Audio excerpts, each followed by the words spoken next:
will be increasingly constrained. So as an example, hitting your child, so using corporal punishment. There's overwhelming scientific research to show that that is something that is not conducive to human well-being because it makes children more aggressive. And so then we could say if there's an overwhelming amount of scientific research to show that a certain type of behavior is going to cause more long-term suffering, then it's hard to then say that that is moral. The thing is, science bases its model primarily on induction. And induction, again, is a very limited process. It's observations, and those observations continuously change. Yes, indeed, that research might be there, but the research to suggest even when we started speaking as a species, there was like a standard kind of agreement just a couple of days ago. There's a research that's come out saying no, it's actually 7 times further back. So it's constantly going to change. And that's why I say when it comes to objective morality, science itself is a model based upon... So she's preaching Christianity. I know, it's very interesting. I'm not sure if Jesus would approve. I agree.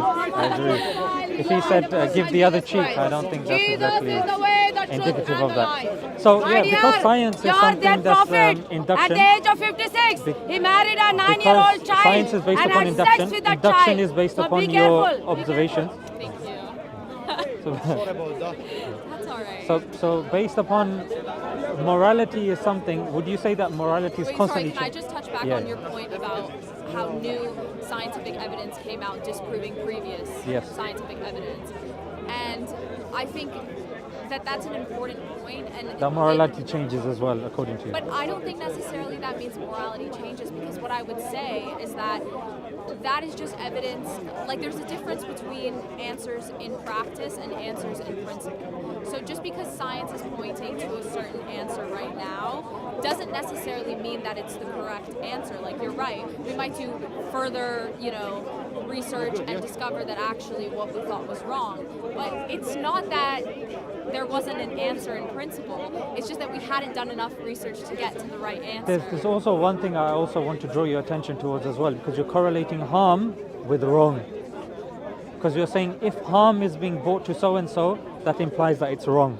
Well, not necessarily, and that's why I don't use the word harm, I use well-being, because I do think a certain amount of harm is necessary and good to well-being. Like, suffering is a necessary part of human existence, and I don't think all suffering is bad, if that makes sense. But what I'm saying is, when it comes to science, science will base things upon harm. It will be based upon certain synapses firing. It will be based upon the temperature increasing. It will be based again on the material and on the physical. Science can, and it hasn't ever, and it won't, because it's not in the scope of science to say this is good, this is bad. It can say this can cause harm, and this will be conducive in terms of more hormones being produced or more endorphins being released, as it does with exercise, but it won't say that this is good, this is bad. You see, it's not a claim science makes, and that's why even in certain debates as well, this is not a claim that atheists necessarily defend. You're welcome to defend it, but to say that if I do an experiment, let me give you one simple example. If, for example, a baked cake was on my table and I had to use science to determine why it was made. Yeah, I can kind of look at the chemical construction of it and all that sort of stuff. However, it would never be able to tell me why it was made or if it was made for a good reason. That can only be, that's a moral stance, that's a metaphysical stance. That can only be given by my aunt, who can come and say, I baked that for you, this was my intention. But if I'm just to use science, just to use... Right, and I agree with you there. Fantastic. So I don't think science can tell you whether something is good or something is bad, but I think science can tell you whether or not something is conducive to well-being. Yeah. And then if you believe, which is my personal belief, that human well-being should be kind of a measure for whether or not something is moral or immoral, then you can use science as a tool for morality. But it's not that I'm saying that Sorry, science should we on, just on move its over own. here? Is that okay? Yeah. It's not that I'm saying that science on its own says good or bad. Yeah. It's that science can provide us answers as to whether or not, like I said. Science, it definitely contributes to the discussion. 100%, I agree with you. Like science can definitely tell us if this thing is helpful and beneficial, like you're alluding to, this individual. However, to say this is good, this is bad, science doesn't necessarily claim that. Of course, it's helpful to the conversation, Right. but to say that it has moral stances, it doesn't. No, and I agree. I don't think science has moral stances. What I'm saying is that science can be used as a tool to Pedophile Muhammad, he lied about Jesus Christ. Jesus Christ is the way, the truth, and the life. Jesus is the life and the direction. Is whether something is, like I said, conducive to well-being or whether it's not. Jesus is the way, the And truth, and the science is life. used as a Jesus is the way, to the truth, determine Science is definitely helpful. It's definitely helpful. But if, for example, you know the example of the Roman Colosseum, where you'd have a Christian there, and that's so annoying. Jesus is the life and the So, resurrection. Jesus is the good shepherd. Yeah, that's why Jesus we is have the to God repeat of stuff again Abraham, and again. Isaac, and Jacob. So, Jesus is that Yahweh. yeah, so the Roman great Colosseum, I am, sorry. the Alpha You and had Omega. a Christian there Muhammad, the who would be pedophile. harmed Don't touch me, don't touch me, for the don't benefit touch me. of the whole Don't touch crowd. me. I will hit you. So I will if you hit you. balance Don't touch me. pleasure over pain, the pain of one Jesus is the individual way, the truth, over and the the life. pleasure Jesus of, is the life and the you know, resurrection. numerous people, Jesus is that the society would say, resurrection. you know what, Jesus that's is good. the way, And the according to truth, and the science, life. they can Jesus use is science. the life I and mean, the eugenics has been resurrection. used as well. Jesus But is eugenics was Lord used incorrectly. of the heaven exactly, and the do you earth. see? But The science Alpha was and still the used. Omega, No, but the science was beginning wrong. and the That's end. my point. Jesus The science is was the wrong. God of the Like heaven and people the earth. were using Jesus is coming fake again. research based I'll give you an example. I'll give you an example. So you'll have data. That data now are using Bayesian probability, are using regression, are using freedom to exclude outliers, etc. There's certain models that you can use to interpret certain data, and different people might come to different conclusions, as we know from the Amgen study and where they were looked at, and different, even though they were peer reviewed, when the data was looked at, certain experts came to different kind of conclusions. So again, science provides the raw data, and then it relies on certain individuals how they're going to interpret that data. Because again, I'm sure you'd agree, science depends on human interpretation.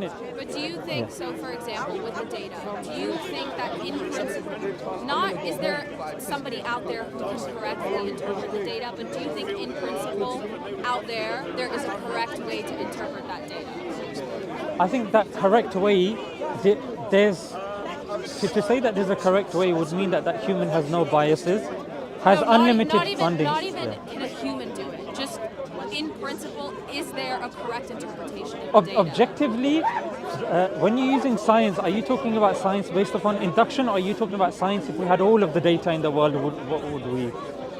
Because I believe if you had all of the data, then you naturally come to an informed position. However, when you base it upon your limited observations, as had happened at the time of Isaac Newton, and then he was abrogated by Einstein based upon more observations that came in, and he was again somewhat being abrogated by quantum mechanics, because we're having more and more observations. You see? Yeah, so I think we both agree, though, there is an answer in principle. Like you said, you know, if we were able to compute all of the data... Unrealistic principle, if we had all of the... I'm not even claiming that we can get there, that it's even possible to know, but I'm saying in principle that answer exists. Fantastic. I'm not saying we will ever be capable of getting to that answer, but I think like that answer does exist. And for me, I think we can get closer to that answer by using science. And for me, that is the So science is a tool. I agree with you. Science Yeah. is a tool that even we utilize as well.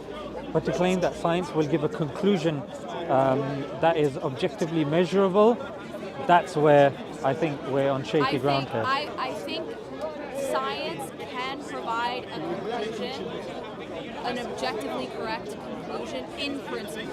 Whether or not we can do that in practice, I don't know. But I think in principle it can. Because there is an answer out there. Has I'm it- not has- saying I will get the yeah. answer. I'm not saying you will Has ever get has the it answer. given an objectively measurable thing when it comes to morality, in your opinion?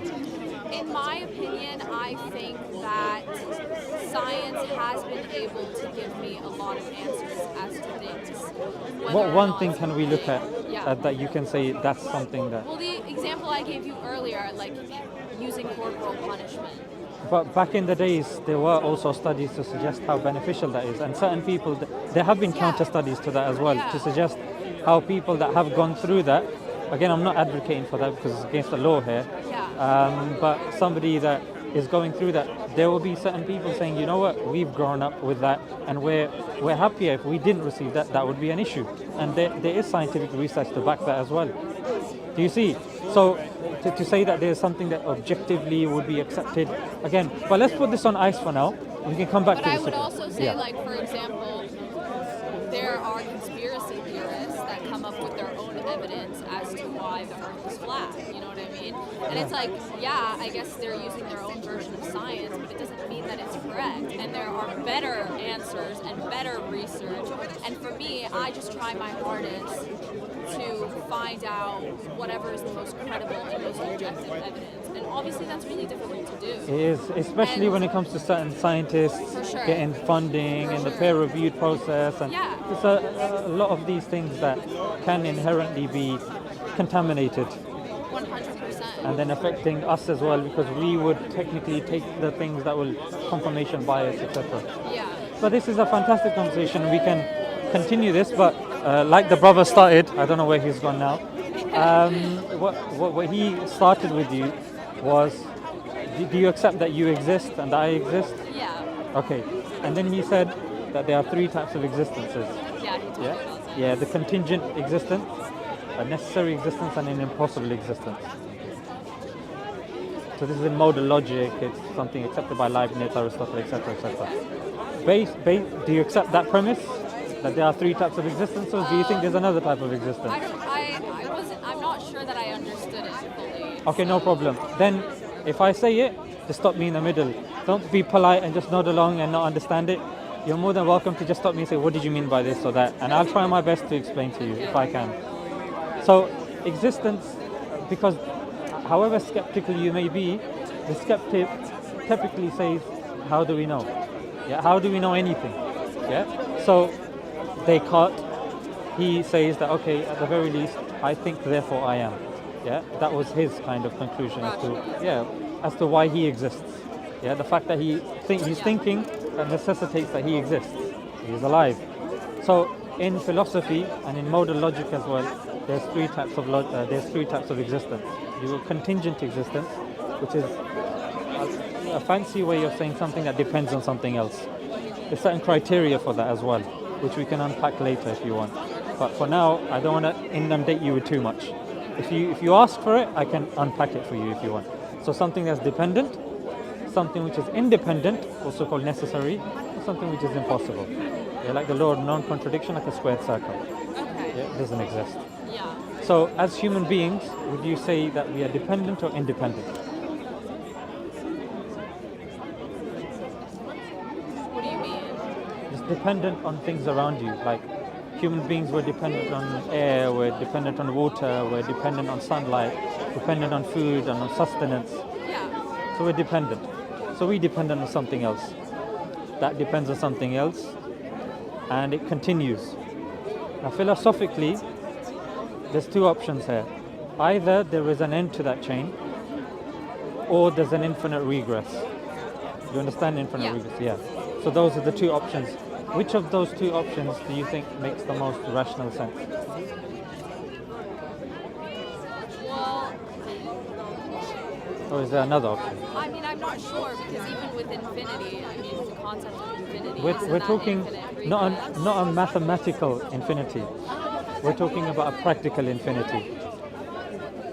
And even when we're talking about infinity, the reason why infinite regress can't take place, let's just say if I'm about to throw something, yeah, and I have to ask someone's permission, they have to ask someone's permission, they have to ask someone's permission. If it goes on for infinity, I'm not going to be able to throw that ball, am I? Yeah. Because there's no confirmation. So the mere fact that we exist means that there was an end to that chain, which in philosophy is called the necessary existence.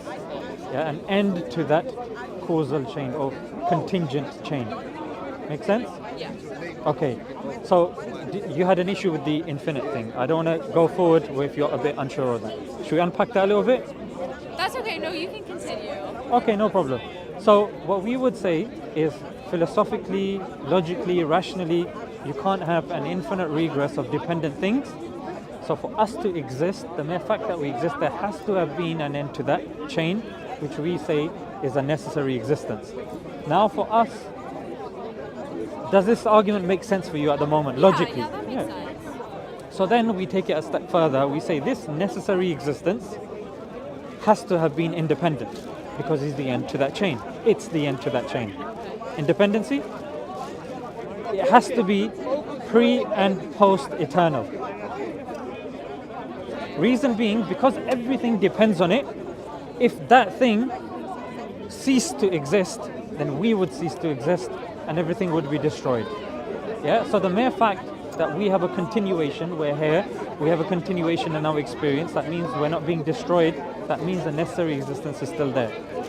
Yeah, it's not coming in and out of existence. Yeah, so pre and post eternal. I would also argue that it has a will. Reason being, because we were created in a particular moment. So when something is created in a particular moment, that means that a choice is being made. For example, a painter that's sitting in front of a canvas and he decides, means that that person has an idea in mind, a choice is being made that they are painting something. Make sense? You're more than welcome to jump in. I don't want it to just be a monologue. So we said independent. One, because it's the end of the causal chain, doesn't beget nor is it begotten. Because it's the beginning, naturally it doesn't have something that it depends upon, and there's nothing like it naturally because everything else is contingent. That thing is necessary, i.e. anything that you see around you is dependent. It depends on something that doesn't depend. Now, as a Muslim, that's our definition of a God. Yeah.